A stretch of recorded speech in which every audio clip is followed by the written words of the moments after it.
一旦崩了，信心就断了，财政就断了。于是美联储印钱，市场上涨，政府税收暂时多一点儿，又会导致更多的发债，于是政府再印更多的钱。这就是一个债务托市的循环逻辑，看起来繁荣，实际上是在透支未来。那么大家其实最关心的，美股现在还能不能投，是不是该卖了？现在的问题呢，不是美股 AI 公司到底行不行，而是它们的流动性还能撑多久？其实真正聪明钱已经开始防守了。你看，巴菲特一直在悄悄地做减法，现在他手里握着将近3800亿美元的现金，创下了他投资生涯的新纪录。巴菲特最近一年几乎都在卖出美股，他卖掉了大量苹果的股票，清空了部分的金融股，同时不断地加仓现金和美国短期国债。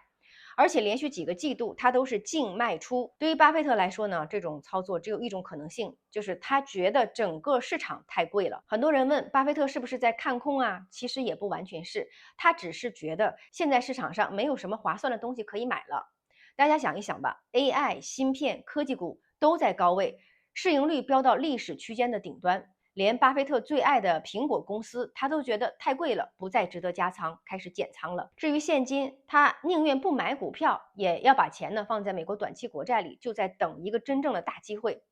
现金对他来说呢，不是保守，而是武器。这和我们前面说的幻象繁荣是一个逻辑。当市场的上涨是被流动性和财政的幻象拖起来的，那聪明钱肯定不会进去追，而是静静的退后一步。巴菲特的选择其实就是在告诉大家，他看到了市场的估值风险，但是他没有看到真正的危机的价格。也就是说，他觉得现在的美股是风险和收益不对称。那么普通投资者该怎么办呢？答案我觉得其实也很简单，不是全面的撤退，而是主动的防守。